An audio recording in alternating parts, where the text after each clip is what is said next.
Game chat on the mic, Friday night light. Line from the board, Isaac taking flight. Question of the day, what's it gonna be? Guests on the show, come and take a seat. Game chat crew, feel the rhythm flow. Talking board games, all systems go.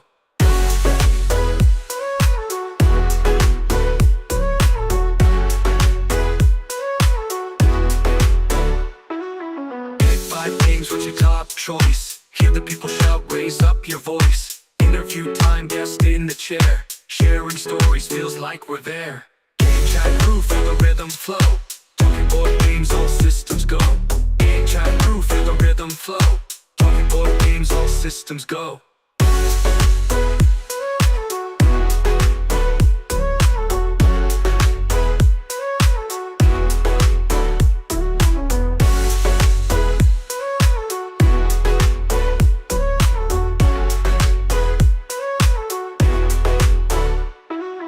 Interview time, guest in the chair. Sharing stories, feels like we're there.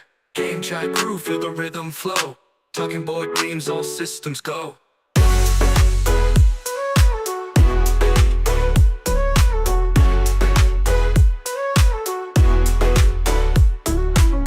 chat crew, feel the rhythm flow. Talking board games, all systems go. Game chat crew, feel the rhythm flow. Talking board games, all systems go.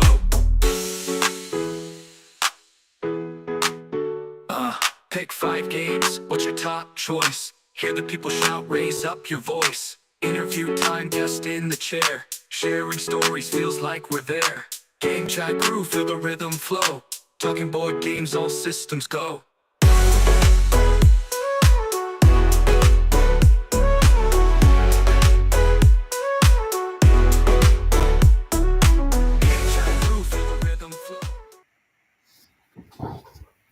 Hello, Isaac. How are you, sir? Howdy, sir. Happy December 9th. Happy December 9th. Thank you to Jason Evans for giving us that theme song, theme music fun. for us. Yeah. So we don't have to have just whatever elevator horror music you pick. you know? Yeah. Oh man, that was so weird. It was like really bad music that one time. So It was it felt interesting. really bad. Yeah. So interesting. I'm scattered because one of my kids lost a cable that I use every single time. And then on top of them losing the cable, I'm looking for a backup cable. And I put my finger right, those wicker baskets that you slide into like some cubes and stuff. Yeah. I put my finger right into it and a splinter shard went right up my finger. And I was like, how long is this? Anyway. So it's been an interesting 3 minutes. So damn. Well, welcome to the game chat. Yeah, welcome to the game chat. So I'm gonna back my camera out just a little here. Yeah, fair enough. Thank goodness. Yeah. So anyway, hey, happy December. I'm just getting home. I got home last night. Yeah. So we're gonna talk about where you were at. How's the weather up there? It's rainy, but it's not cold enough to snow. So it is 50 today. It got up to 50, but I think Wednesday, in 2 days, it's gonna be down into 12 degrees. Nice. Okay. Well, that sounds fun for you. So, very cool. So today we're talking about PAX Unplugged. So you just came back from PAX Unplugged. We're talking about how this con has evolved over the past couple of years. And you're going to tell us some of the things you saw at PAX Unplugged. And we're going to end tonight with a pick 5 of special honorable mentions from this year, because both of us are. Do you have your top 10 nailed down? I have my top 14. Okay. The glare on that's killing me. I have my top 10. I think there's one that could be shifted, but I don't know. I don't know. I feel like there's 2 more games I need to play before I finalize, but we'll see. So. Yeah, I'm close. I'm very close. These 5 though are not they didn't make top 12 at this point. So okay. But they'd be in my top 20 right for the year. Yeah, so. The honorable mentions. These are the ones that at some point they were in my top 10, or they were 100%. Very close in my top 10. or existed in that space, and that's why they're on this list. So they had cool. they had a place. They had a place. What it completely different question that we didn't plan for. What's Fair a game that you back up a little bit and say, man, I really wish I put this in my top 10? Like just any year. I think Heat is my regret. Like one that was really good that you wish you would have. Yeah, at the time I had played Heat one time before the end of the year, and I knew I was getting it for Christmas, and I played it a bunch in January, but my list was already live. So I know there were a few that like you don't get to play them until like that January, February. I'm trying to think of one that's recently hit. I think Barcelona might have been one that I didn't play until like after the year. Yeah. In the recent past.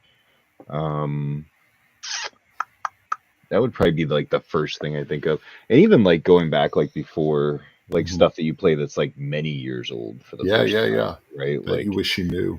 Yeah. I mean, so those I think you play and you're like, oh shoot, that was really good. I wish I would have. Yeah. That would be an interesting. We always could do the like going back like what would have been on my top 10 in 2020, 2018. That's we do need to. We did that for one episode. We need to bring that back. So, yeah, Isaac's actually going skiing right after the show. So yeah, just have the beanie on, just the beanie. Oh, because of the shit. This is a PAX hoodie. Not this year's. They actually on the last day, and we'll talk about the crowds at PAX. They had sold out of all new merch, like everything. They had apology signs up, and they drug out old stuff, and it was like crazy clearance prices. So, oh, really? Okay. I already have a couple PAX hoodies, but they had these for like $20. They're normally like $100, and I was like, yeah, I'll take another hoodie. Absolutely. Nobody can have too many hoodies. I'm a PAX fan. Let's talk about accomplishments before we get the show started. We're just delaying. You are throwing so many things on this. I know, for real. Look at this. Oh, hey, diamond painting. A little gem thing. I finally finished it. I got it like 3 Christmases ago. I love it. Have I showed you our Game of Sidekicks one? No, you have a Gaming with Sidekicks. Yeah, hold on. My wife had it custom made and then made it for me. What? Yeah, you can print anything. Yeah. Any picture. So that's pretty cool. Our that's a little bit of glare, but it's all the individual little dots on there. I dig it. That's pretty cool. It was a lot of fun. Good job, Susan. Yeah, that's a nice one. All right, let's get into it. All right, first one, completely unrelated. What's the Christmas movie you have to watch every single year? I mean, it's December. It's a good time. I got my Christmas tree, my Lions Christmas tree going. Okay. Do you have a reason to celebrate, unlike Jacksonville? What's your go-to? I would have to say National Lampoon's. It's the one that I like. I feel like if it gets to December 15th and I haven't seen it already, I'm like, whoa, what's happening? I'm not living in life right. I need to see it a couple times. So, yeah. We had that on in the house at PAX. Okay. A couple of the nights just playing it. For me, it's the Christmas Story, the OG Christmas Story. I'll watch it all the time. I even love the remake the new version. It was actually solid. I enjoyed it. Fun little trip down memory lane. Yeah, I think I might rewatch that. I watched it a couple of years ago. Came out. Yeah, it's been a couple of years. Yeah, I think I may rewatch it this year. So yeah, that would be mine. That's good. That's a good one. That's me and Aaron. We used to when we were living. We were super broke when we had little kids and while we were in college, and so we ended up like TBS was one of the over-the-air channels, and so we'd go to bed with it on and wake up to it being on. So it was tradition. So it's consistent. Yep. Yeah. So PAX Unplugged. How has this thing grown over the past 3 years? What's something that sets itself up? I'm interviewing you tonight. I think. Yeah, I noticed I'm the special guest. Yeah, you're the special guest. How's PAX Unplugged grown and like created its own identity over the past couple of years?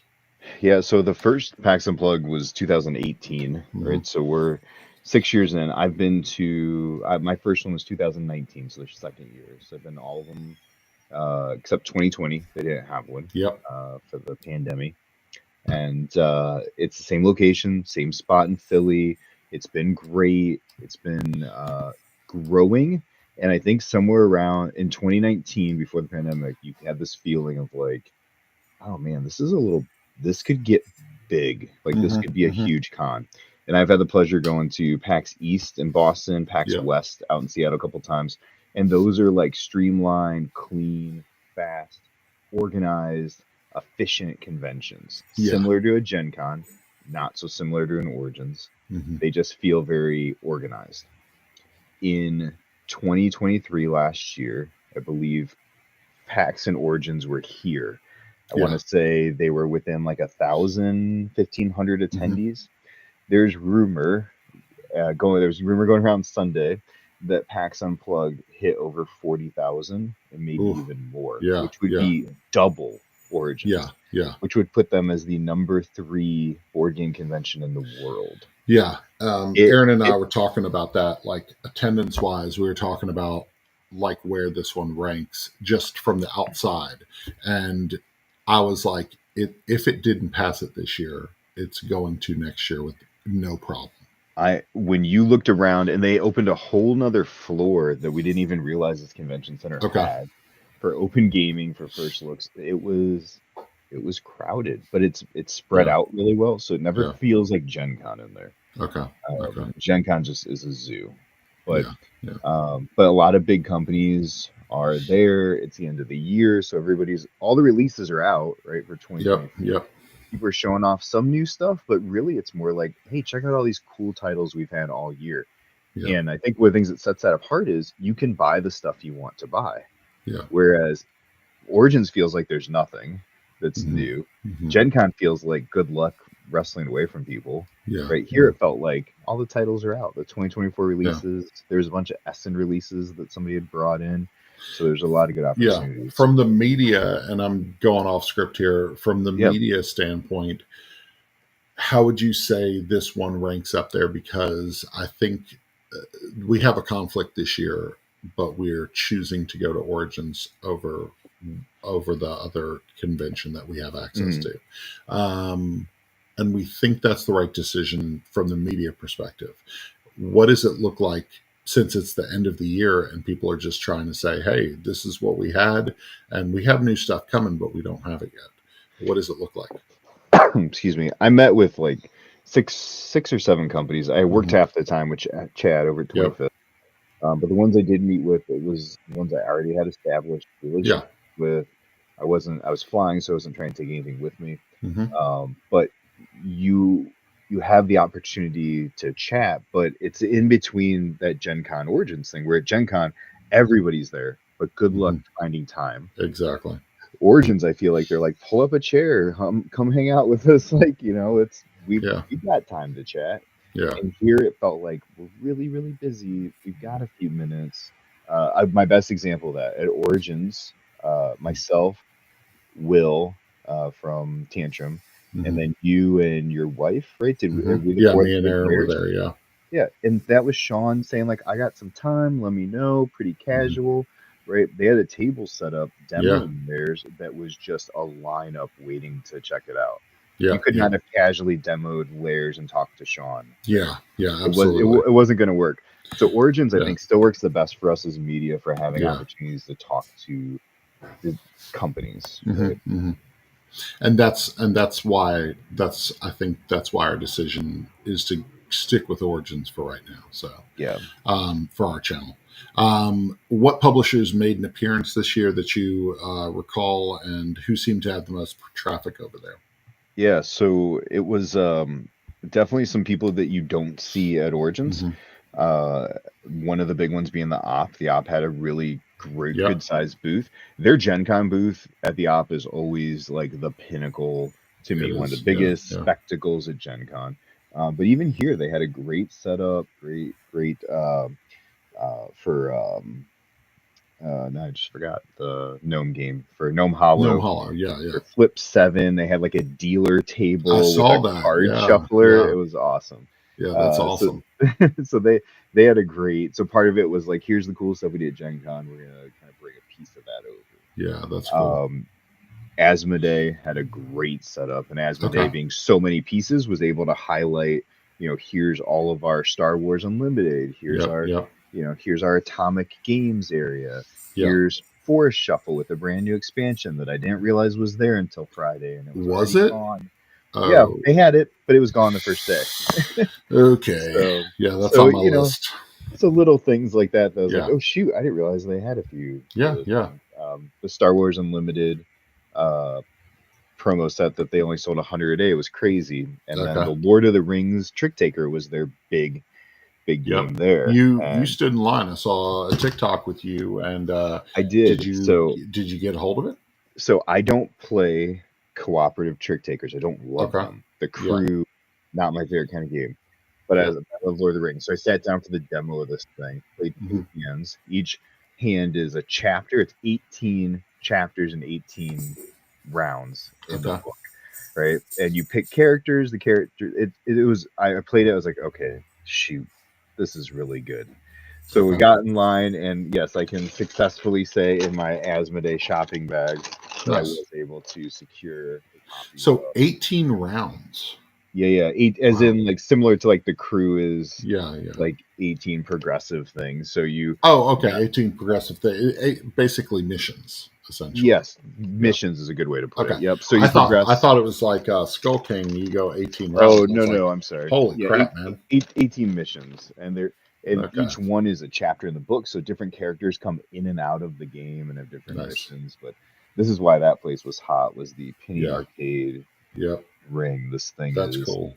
yeah, Penny Arcade, and it's funny because I was telling Chad Elkins about this. Like, Hmm. um, PAX is its own monster, so there are Yeah. plenty of people there. They're just there because they love the merch, they love Yep. the pins, and they're walking around going, well, "I could play a board game. What do you got for me?" And Yeah. so, Yeah. They're you more know, PAX fans than they're they PAX are, fans, right? Yeah. Plenty of board game people there, but a lot of PAX fans.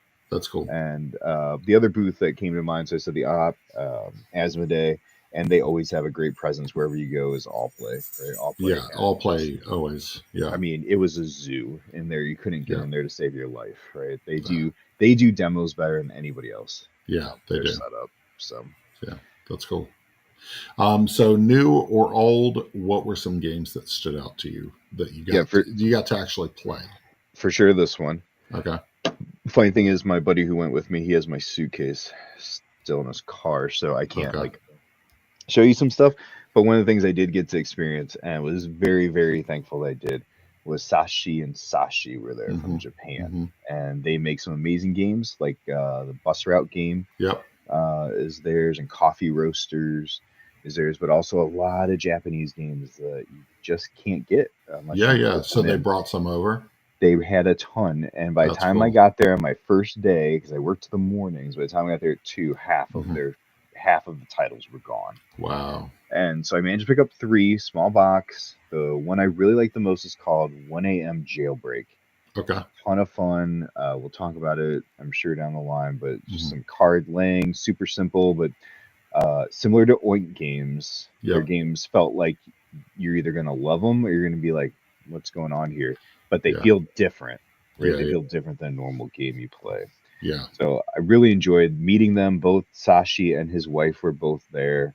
Got them to autograph my game. That's And awesome. and then there was another company right next to them. Let me grab this. That Jazz and I did the quick demo for a Hmm. company by designer Aura Game, Daryl Chow, and he's done Okay. some other Yeah. I know Daryl. Yeah. titles. And Overparked. Okay. Yeah. so this one was pretty pricey, Okay. but I said, "Is this something I can get in the U.S.?" And he just deadpan looks at me and goes, "This is the cheapest you will ever find this game." I was like, Wow. "Okay." Okay. That works. and I said, "Could you at least, could you sign it for Hmm. me? Yeah. Do you mind?" And then same thing, just deadpan look. He goes, "Yes, that is why I flew to America to sign your board game." That's so and then funny. he starts laughing, and I was like, "Oh my gosh, I just didn't know what to say." We But had Daryl Chow on the podcast. I'm trying to remember. It was the Burnt Island Games. Um, I'm looking up the name. It's the For Will puppet. It Game, you mean? Yeah. It's Oh, the nice. puppet game where you were a criminal mastermind. Let's see. Looking up the name of the In Too Deep. Yeah. Okay, Yeah, that was Daryl Chow. Yep. that's awesome. So Yeah, he was great. It was nice chatting with him. He's got a couple titles that Arcane Wonders is releasing here yep, in the near future. So that's lots cool. of cool stuff. We had a Star Wars Unlimited tournament with a couple of the boys from Love Thy Nerd. That was a Yeah, lot of fun, and just hanging out, playing games. that's good. That's awesome. So next up, so we've come to the end of convention season. What's a memory that you have from this past year? Why don't you, why don't you start? Yeah, so I would have to say After Hours at Tantrum Con. I can't remember the name of the Chinese restaurant. It was a Chinese fusion restaurant in Charlotte, and I really, really look forward to getting their food again So good. when we go back to Tantrum Con this January. We'll both be there. Actually, you and your wife will be there, and me and my Yes, whole family will be there. it's So that'll be next amazing. month. I know. how That's how is that next crazy. month? Yeah. That's crazy to me. I say the end of convention season like there's actually Yeah, an end. there's It no just end. loops around. So, Yeah, no, but that yeah, After Hours at Tantrum Con, and then playing Beast with some of the Love the Nerd guys, and just everything except for the hot rooms in at oh Tantrum my Con. gosh. So I've um, never been in such a hot place for board games in my life. yes, but it won't happen this year, so it's gonna be fun. I hope not. It's in the same place, so I know. Yeah, we'll see. it's gonna be fun though.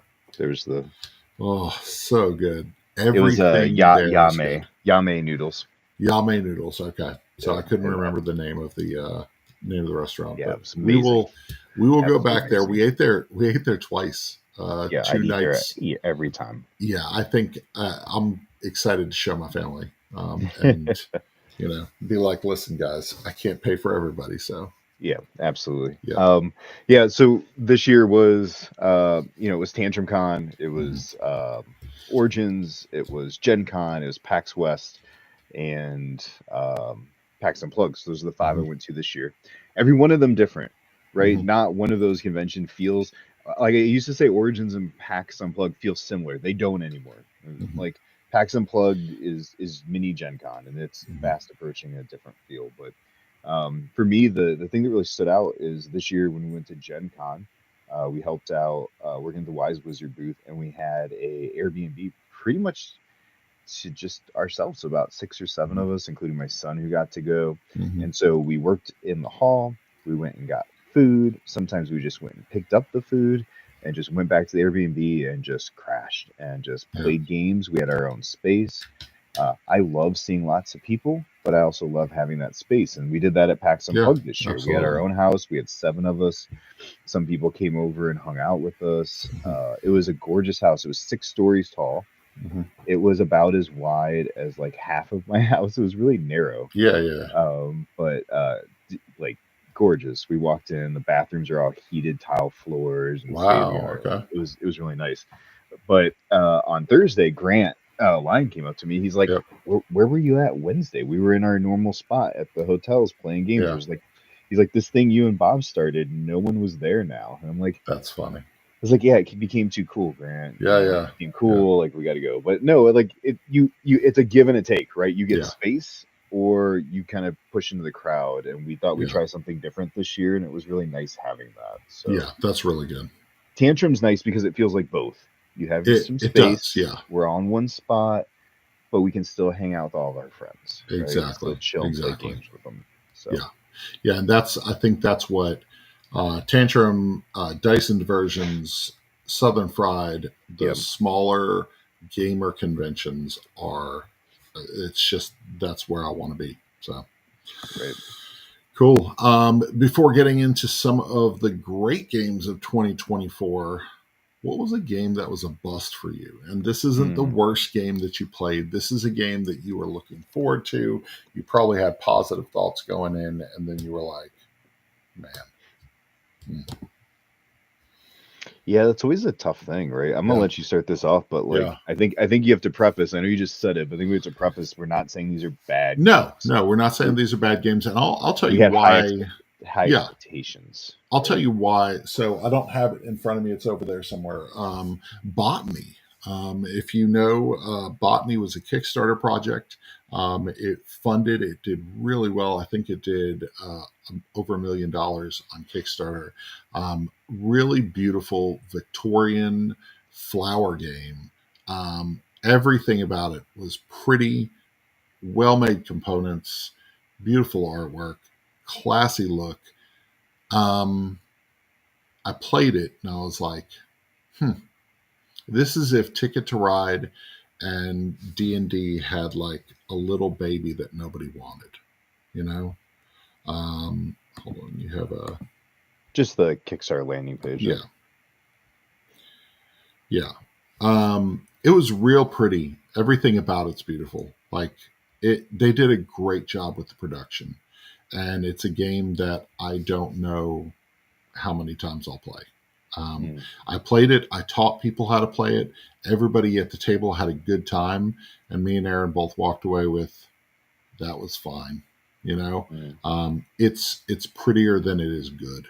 You It know, looks gorgeous. yeah, it's gorgeous from bottom to top. It's gorgeous, but I don't know. I think it's somewhere where the mechanics. I thought the mechanics would do something else, Hmm. and what you end up getting is just a couple things that you already know that it does just it's fine, you know. Yeah. So Yeah. Yeah. and It's so great. that one was a bust for me, and I don't regret spending my money on it, but um, I part of me is keeping it just because it's pretty, you know, which is a weird reason to keep a game sometimes. So It's fair. yeah, I started thinking through. I actually went through. That's one of the reasons I love to do BG stats, right? What did I play? What have I not played? yep, And I think I have like 75 2024 releases that I've hmm played up to this point. And the one that really stood out to me, we got to preview at Tantrum Con. Was the first hmm time I saw it, and it was the heir apparent to the great selling Wingspan, and that hmm was Wormspan, Wormspan, yeah, and it's beautiful. And yeah, I played it. I was like, this is cool. I like yeah. what it's doing. And then the more I played it, I thought I I'm okay with Wingspan. Like Yeah, I'm not disappointed with Wormspan. It just wasn't doing anything different for me. So as a 2024, like this was going to be huge. I feel like its trajectory hit and then just kind of yeah. bottomed out. Where Wingspan continues to be something people Oh talk yeah, about and love and play and yeah. just like We taught absolutely love. somebody Wingspan. This was their first time playing Wingspan. We taught it to them in May, Okay. and they were like, "This is so good. Is this new?" And I'm like, "No, it's been around for a couple of years, you know." And so it's kind of a staple of the hobby now, you know. Yep. But yeah, it's real good. So Yeah. So yeah, not bad games. I've played bad no, games. I know yeah, you've played bad games this year, but yes, oh but yeah. we're I've not going played to some talk. real crap. Yeah, I don't need. Yeah, I don't feel. I've always felt like our channels like I have no reason to point a spotlight on a bad game, no, right? But no, I will. But I will tell you, this was really fun, and that was absolutely. one of my favorite things with working with Chad over at 25th Century hmm Games is when people are asking me about his games. I'm hmm like, these are great games. Yeah, I'm yeah. explaining Agueda to people, and they're like, "Wow, you sound like you really know this game." I'm like, "I do know this game. I don't work Because for you this played it. company. I Yeah, just play this game." You yeah, know, yeah. and we had hamster roll right set up on the table. So good. Got to demo it with people like Yeah, that. Like that just makes my heart hamster roll swell seeing right all here. these people playing this game that I love so much. Yeah, so And I'm good. happy that I get to introduce, to people who had never seen it. Yep, He sold out in hours on the that's first day. good. He could have sold 5 times what he brought Oh in yeah, hamster roll, yeah. and it was just a blast. And we played on a table that was like this big, and they're like, "This table's too small." And I just kept Just sliding it slide it over, back. Yeah, sliding. I'm slide it like, "It's back. It'll real work. easy." So Yep, it was a lot of fun. that's Yeah. good. Yeah, yeah. Neither one of these games that we mentioned are bad. They're just man, we had much higher hopes Great. than Yep. what we got out of it. So That is cool. fair. Let's jump into our pick five. Oh wait, I got a picture. Oh, yes. Probably not surprising at all to you. Not surprising at all. So, I forgot how to share this. Why is it not? Oh no, technology. We can't. There it is. I got it. I got it. Ta-da. Let's see. Pick 5, my favorite game. That's good. That's good. Me and Ryan. Where did that Christmas sweater? That was when I was growing out my hair. Yeah, I find all sorts of stuff for you, Ryan. Man, Santa's on the dumper. Oh, jeez. He's reading that naughty and nice list, checking it, even on the pooper.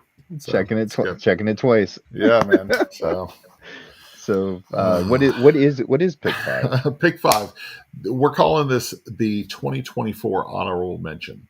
Both Isaac and I have our top 10 lists pretty narrowed down. Yep. These are 5 games that we loved, and at some point were in consideration in our top 10, but for some reason they just fell out of that top 10. So we want to still give them their time on the show.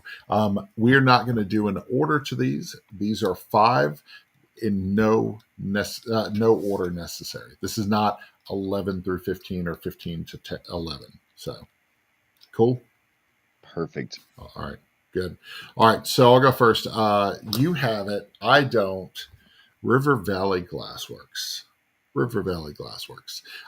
We have bought this game. I don't own it. I've played it a bunch, but I've purchased the game 4 times as gifts because it's that good. River Valley Glassworks. That's pretty impressive. Yeah, I mean, I've bought it for a bunch of people. People are getting it for Christmas. Hopefully, they're not watching the show. But the game is really, really good, and it's just pretty components. I love the artwork from Andrew Bosley. Just such a good looking game. And I think one of the things that I like about River Valley Glassworks is that it doesn't overstay its welcome. It comes up at first, when the end of the game comes up, you're just like, that's it, we're done. And then the more times you play it, you're like, yeah, this is the right length for this game. Sometimes Azul can overstay its welcome, and you're just like, let's just get to the end. I know I'm going to win. I'm far enough ahead. Sure. Let's just finish it. And I think River Valley Glassworks does a good job. I would easily play River Valley Glassworks twice in an hour, just so that I can do better the second time. It's a really fun game, really pretty, well done. Motor City Gameworks crew, and all play for publishing it. Jazz, what is up? So I miss Jazz. Can I just? I get to hang out with. Let me just go on record. PAX Unplugged. Can I give a unpopular opinion? Yes, I miss Jazz. I miss Jazz. Jazz is getting the Lobby of Hobbies. I know. Engine running again. So I responded to an email. Yeah. So watch out. He's got some cool stuff going. So. Oh man. Oh, Rick. Why does Isaac look like the older guy at the skate park that everyone else wishes would leave? Yeah. What's up, children? So what is up, my fellow teenagers? Yes. Is Rick still? Have you cut him yet, or is he still? No, he's still around. He's it's kind of a work release program situation where I have to keep him around. So I got to keep him around for a certain number of years. Totally get that. Sorry, Rick. Go off tangent. We're still in the. We're into tangent. We're into tangent. We're still in pick 5. Rick and I are playing a game called Psychographia. It's a print and play game where it's a mail away print and play game where you are 2 people who have psychic powers, and you are trying to tell the other person where you are, who your captor, what danger there is, and who is the enemy. And you have to do this by tearing out a page of a magazine and circling 3 words, hoping that they guess these things over the course of 8 rounds or whatever. Very interesting. Very interesting. So, yeah. Very cool. Yeah, we Yeah, we got to hang out with Jazz Summit PAX Unplugged. That was fun. He came back to the house a few times. Got Cool. to see him and hang out in the halls with him a little bit. So, it's Nice. a good time. That's his neck of the woods. So Yeah, absolutely. he actually let us borrow a table and chairs for our house. So we had a little more Cool. gaming room. So much appreciated. Nice. Um, So what's your first one on this honorable mention 2024? I am so like disorganized with game boxes that I couldn't even find a couple of them. But one of the ones that is on my list that I wish I could have found is Captain Flip. Okay. Captain Flip was the Spiel winner, I think. Yeah, this year. Spiel winner for family game. Yeah. Really enjoyed it. Like Okay. great, simple, easy. Again, from a family weight game. Yeah. Perfect. Has all the different boards that vary it up. I never get bored playing it. We'll jump on BGA and play it as a quick game sometimes because it plays very smooth. So nice. that's a big one for me. Nice.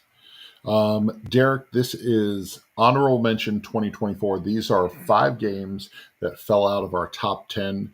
They're sitting on that precipice of top 10, but we want to give these 5 games some love. Missed it by that much. By this much, so close. So close. So, yeah. I'm going into my next one. I'm going to go with the biggest game. Hold on, let me organize. Oh. Okay. Let's go with this one. Inventions, Evolution of Ideas. This one is going in my honorable mention 2024. This is a very good game. Yes, I struggled a little bit because I don't know. Okay, you will understand this because you have played the game. I played Inventions. I played Inventions. I was formulating my thoughts before playing a second time, and then Speakeasy came along. Yeah, and 100%. And I've played almost every Lacerda, and Inventions is not in the top half for me. Yeah, Inventions is a very good game.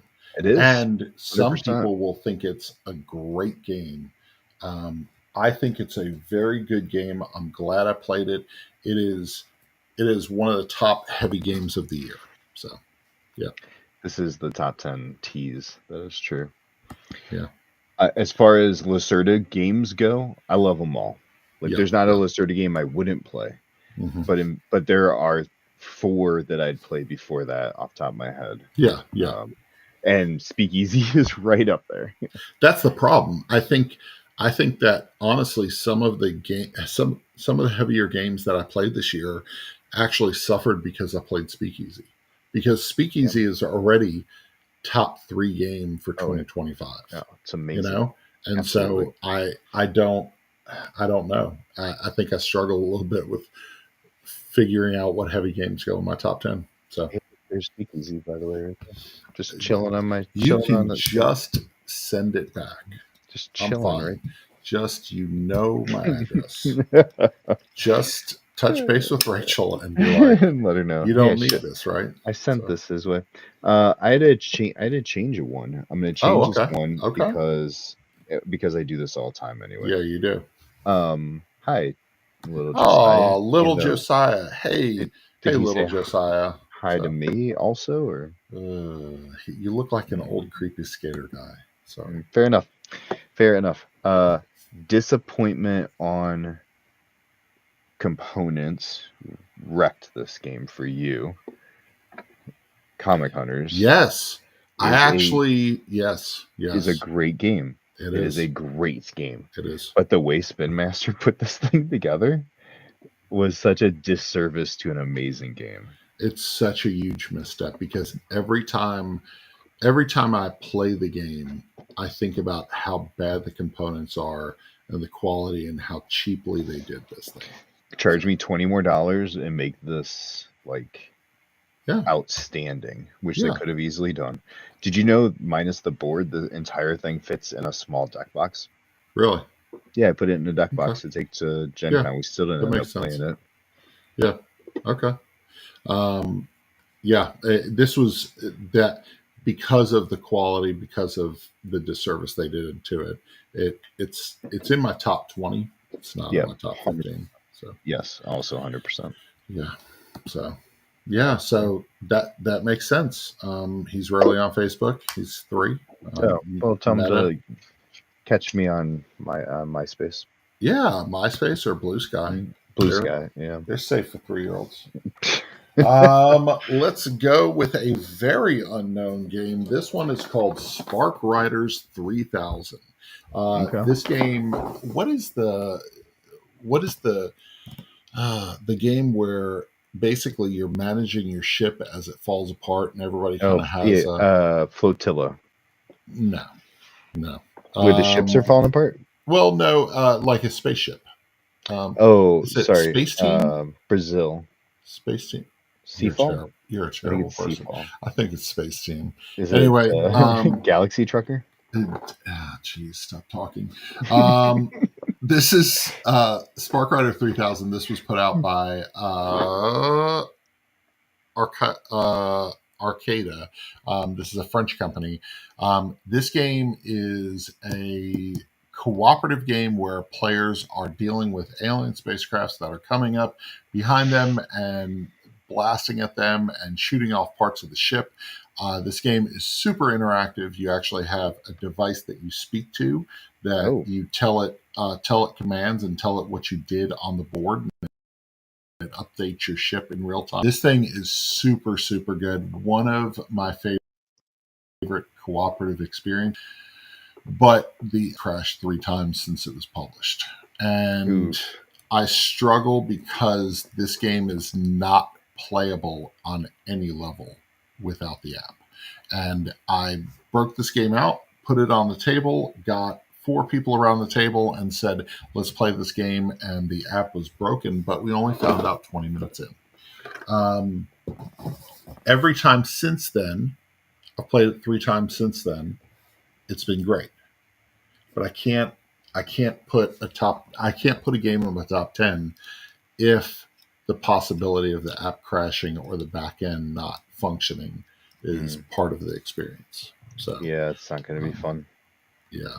I hate it because Spark Riders 3000 is, man, this is a gem of a game, and I wish people knew about it. It's really good. So, but fair enough. That is what it is. But bad experience. My next one is a party game that I enjoyed way more than I expected I would, because I thought it was a theme that had already been done, but it did it so well. Yes. And that's Caution Signs. Caution Signs from Wacky Wizard Games, a subsidiary of Wise Wizard Games. If I turn this box over so that everything is lined up correctly, you'll see that in... Oops, sorry. How does that work? You'll still upside down. You get these little clue things here. Yeah. Flip it back over so it makes sense. And you might have a smelly baby, and then you've got 20 seconds to draw a smelly baby, and the guesser has to guess based off everybody's horrible drawings and the word clues. It's a blast. 2 things that go well for this is that it's a art game that you don't have to be a good artist at, which is people's first big, like, I don't want to play an art game. And it doesn't overstay its welcome. 20-second rounds, once around the table, we're done. Yeah. And that feels good. That feels like, hey, do you want to play it again? Yeah, I really enjoyed it. Do you want to play it again? Let's do something else. Right? Like, it doesn't feel like it's like, oh my gosh, is this game ever going to end? Right? Yeah. So it's a great game. Just there were a lot of good games this year. Caution Signs is a very, very good game. One of the best party games out. So, Rick is 100% right on this. Rick did a review for Detective when it first came out, and that junk was busted. And same thing. So, it basically, he wrote the review based on his experience, and it was a rough review. But nowadays people love the Detective series. So time will tell. You may see Spark Riders 3000 next year get a wider release, and people might talk about it. Who knows? So it's fair. I'm only a couple plays into this, but an expansion but it changes the game significantly. This is Carnival of Chaos. This is an expansion for Thunder Road Vendetta. This is an expansion that puts you basically in the Thunderdome with Turbo Tina Turner. Turbo Tina is orchestrating this giant, crazy demolition derby situation. It's fun. Couple plays in, I like it. I don't love it, and I think there's like certain times that I would want to play this, but it does not. It does not usurp Thunder Road Vendetta. Thunder Road Vendetta was my number one last year. Wow. It is still up there. Carnival of Chaos is a fun addition that I wish felt more chaotic. So. Sure. Yeah. Rick, I don't have outfits. I just got home and threw on a t-shirt and a hoodie. Yeah, it's you missed that. It's my new PAX. Yeah, we did the style check-in at the start of the show, so you're gonna have to go back to that. So styling. Yeah. What is that? What did you just do? Oh. What I went to reach for a game. You're just hanging out with Bob too much. Oh yeah, Bob was styling every day. I know. He's got like 6 different pairs of shoes every time he goes somewhere. He brought 8 different pairs of shoes for 4 days. 8 pairs of shoes. That makes sense. He changed halfway through the day once. Yeah. Yep, that makes sense. This is a game that my son was geeked for. Okay. He loves it. I enjoyed it, but its co-op is not. It's gonna be a struggle. Co-op can still be good. Come on. But I enjoyed it. But it's gonna be a struggle for a co-op game to be like a top game for me. That being said, Slay the Spire. Okay. The board game, the ginormous Slay the Spire game. If you love the video game, it stays true to it. You're dungeon crawling, you're beating up on baddies, you're gaining stuff. You're kind of figuring out, okay, you have this power, I have this power, we'll do these things. Like it was fun. I enjoyed it. It felt difficult, which a good co-op should as well. But yeah, absolutely. If I turn this around, so it's do you see all my boxes are the right way? This one's the right way. See, you live in a world of chaos and unorganization. It's a lot of game. It's a ton of fun. If you love Slay the Spire, you'll love this. As far as co-op games, have we done a co-op episode? I don't think we have. No, we need to do a co-op episode. It's going to be me telling people that they should play co-op games, and you telling people don't play co-op games. I know how to talk about co-op games that I like. There's a couple of them. Yeah, Tesla is a great Tesseract. Not Tesla. I've not played Tesseract. Oh man, it's so good. Anyway. My favorite one is also based off of a video game, and it's like 3 times the size of that box. Bob's Baby Blue Fit was tough. Dude, nice. He had the fits. He's rolling. Yeah. So rolling. I met the guy who does the shoe and Nerdy Soul. He was great. He said he'd love to come on our show. He's got a Kickstarter coming out in a couple months. Would love to do that. Game that he's designing. So okay, cool. Get on here. We can talk shoes. That'll be interesting. You talking about your shoes. I wear size 17, 18, so it's basically whatever Ross has on sale. That's what I get. You wear boats on the bottom of your feet. Yep. Anyway, last one. This is honorable mention 2024 Nova Roma. Nova Roma was so good. In my top 10 for a long time. It slowly started pushing down, just not because of itself, but because of a variety of games that just showed up and kind of pushed it out. Nova Roma is one of my favorite Euro games released this year. Stan Kordonski did an amazing job with this one. So happy that 25th Century Games has partnered for distribution.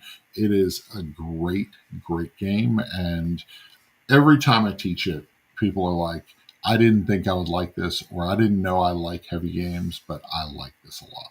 So Nova Roma, if there was more room, it would be in the top 10. Can I count Hamster Roll as a 2024 release?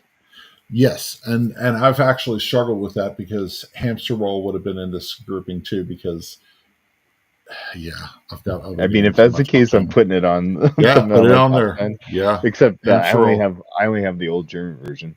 Yeah, but you've played the new Here, version. the Yeah. hamster rule. I mean, it's the same thing. Yeah, it's the same thing. Your box actually fits on a calyx, unlike mine, which is nice. So this is your fifth one for this. Yes. Yeah. No. Oh no. It might make it into my top 10. Oh, okay. But that being said, my fifth one actually is behind you on the shelf. Which one? In between Gnome Hollow Aqua, and yes. Fuego is Aqua. Yes. Aqua's great. It's very good. It's a great tile layer. And I think it gets lost in a literal sea, no pun intended, of tile layers. Because there's a lot out there, and there's a lot of really good ones. Yeah. And I had the pleasure of seeing Diatoms for the first time this week. Okay. Chad's new one's coming out in March. Beautiful tile layer. Has a similar vibe on the table to Aqua. But, I could do a top 5 tile laying game. Oh, 100% for this year. Yeah, there were so many good ones. Yeah, Carcassonne, Princess and the Dragon. Yeah, absolutely. Please stop. But Aqua is solid. Love it. Yeah, absolutely. But it kind of same thing. It was an early spring release, right? And then over the course of this year, it's kind of floated down low enough that I can say I love it, but it's not my Aqua's a great game, and I'm glad you put in that close, I'm glad you put it in there because it would have been in mine. I saw it in yours and I was like, thankfully it's in there, so I don't feel like I have to. My problem is that you've got Aqua, you've got Shallow Sea, which comes out next year. Yep. Fantastic game. There were 4 ocean games that came out within a couple months that I played, and I was like, I don't know, man. That's a lot of ocean. Right. There's a lot of water and sea life. Seafall. So that's why do you do this to yourself? You sound ignorant. So that's fine. So those are our pick 5 games that just missed our top 10. Missed our top 10. So I'm not going to say that we're going to have our top 10 next time we get together because my top 10 video will go out first of the year, and I really don't want to. Yeah, so we'll do it. We'll talk about our best sometime in January. Yeah, that'll be good. That's fair, right? Okay, yeah, because I want to put that video out first before. Okay, we'll probably do our top 10 Beano boards next time. 10.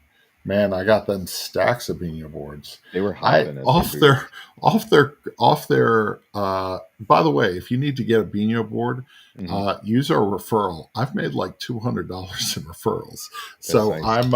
I'm buying some more stuff all the time. So I love it. Did you see their PAX Unplugged one? I did not. It was smooth. Is it nice? It was black and with purple white for the logo. Okay. It was smooth. Yeah, they were hopping. They just bring a handful of boards. People are playing just the whole time. I was like, please tell me you guys brought the colored Beano balls. I need all of them. And, I just ordered a set. I just ordered a set of yellows. They only have the soccer balls. So I was like, all right, I'll just order them. I ordered one the set of that. Yeah, I ordered the set of yellows today. So yeah. No, they were another presence of this is such a perfect convention for somebody like them or Clask.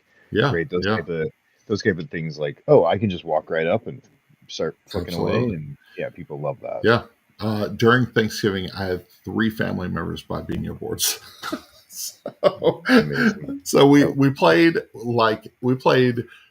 Thanksgiving Day. We played 35 or 40 games of Beano. And then 2 of the people that were there Thanksgiving Day bought boards within 48 hours of Thanksgiving. And then we went to a party that weekend and had another person 2 people buy a board from that party. I was like, okay. So wow, that's pretty impressive. What? People son won the PAX board in the raffle. Nice. Yes, and I know they raffled them off. So nice. Speaking of Beano, Dice and Diversions, January 17th through 19th or 20th, somewhere around there, Dice and Diversions. One Board Family is running a Beano tournament in Atlanta, Georgia. Come join us for Dice and Diversions and enter that Beano tournament. And if you are going to be at Tantrum Con, Tantrum Con this year, the very next weekend. 17th through 19th, Dyson Diversions, Atlanta, Georgia. Tantrum Con, if you're going to be there, we're also running the Bingo tournament. So it would be fun to see you guys compete. So that'll be a lot of fun.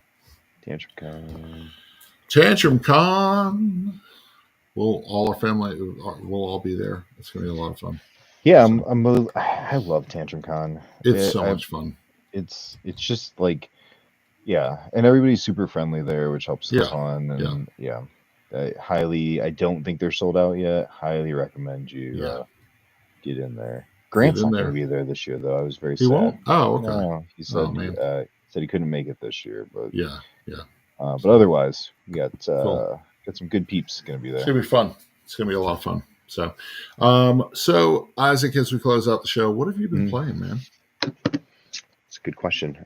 One thing that I had been playing a lot on BGA, and we played a lot at our house because it was fast and everybody wanted to play it, and I had to buy it on Allplay's website, is Fromage.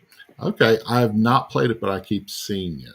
Real close secret. This jumps so high into my top 10 list, I can't. It's making my head spin. Really?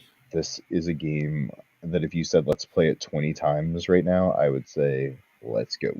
It's I might need you to play on BGA with me then. It's so good. It's amazing. Okay. Absolutely amazing. It's fast. That's a problem. It's a symmetrical player movement. They've got an expansion coming for it. It's gonna be a standalone. That's another cheese thing. I love cheese. Everybody who knows me, they're like, who doesn't love cheese? Yeah, absolutely. I look like I love cheese. So Jason Beck will be at their first Tantrum Con. So I look forward that's right. Seeing them. That's right. Their first venture out there That's cool. That's gonna be fun. World. So Jazz said yes, it's that good. Yes. Hey Sean, what's up? Fletch, yeah, absolutely. Yeah. So and Randy is here. Hey Randy. Yeah. Randy Man, is everybody's showing up at the end here. I know. Randy's one of my Game of Sidekicks teammates. Yeah, very cool. Yeah, Fromage is. Yeah, if you maybe get some time, maybe we can play Fromage on BGA. I have not played it. I have blocked you on BGA, but we'll have to figure it out. Oh, that's unnecessary. A wallet game. Why did you block me on BGA? Because I could. It said it was an option. It was an option. It's just for fun. It's just funsies. This wallet game right here, Mysticana. My review for Mysticana actually goes live tomorrow. This is a new one from Button Shy that came out last month, I think. It is an interesting system. You see, it says a foundation deck. It's an 18 card deck that's just numbers and colors. It works off of rock paper scissors formula. There's 3 games in the foundation deck, and then there's 2 expansions with a couple games in each. It's very well done. I really appreciate such a small game packing so much into it, and we've been playing that. And then this one, a trick-taking game that I'm going to actually teach you at Tantrum Con, Disgraced House. This one is really fun. This is from Parker Simpson. He is the publisher with Shiny Pigeon Games, the one who did Trash Dash. Disgraced House is a trick-taking game where the final trick of the round is called the Peace Treaty, and you want to play the lowest card possible. But the points for the Peace Treaty are based off of half the amount of points on your card. So if you play a super low card, you get no points. If you play a moderately low card, somebody might undercut you. And if you play the highest card out of the grouping, you actually become the Disgraced House. And you are basically disgraced. You've used brute force against the rest. Sounds really good. Yeah, it's really good. There's some little things about this that make it a really cool trick-taking game. I really liked it.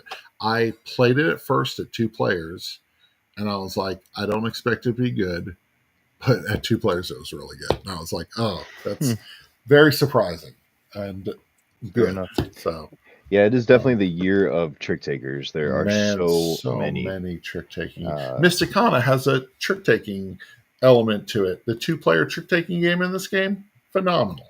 We played one called Panda Panda. It was an Essen release. Yeah. It was amazing. Absolutely loved it. Loved the rhythm of it. It felt great. Couldn't get it at PAX, but Matt Goldrick had gotten it at Essen, and nice. Amazing. So good. That's really cool. Well, people, you can. We're going to the holiday season. We're going into Christmas. You can find us over at oneboardfamily.com. We've got all kinds of reviews. Rick has written a review for Mickey and the Beanstalk. He's been playing a lot of kids' games with his little ones. That's going to be released this week. We've got a interview with somebody from Absurd Productions, which is a really good interview about his Cherokee heritage. And I'm reviewing Mysticana tomorrow. So, oneboardfamily.com. Very nice. Game of Sidekicks. You can find us on X, Instagram, TikTok, Facebook, etc.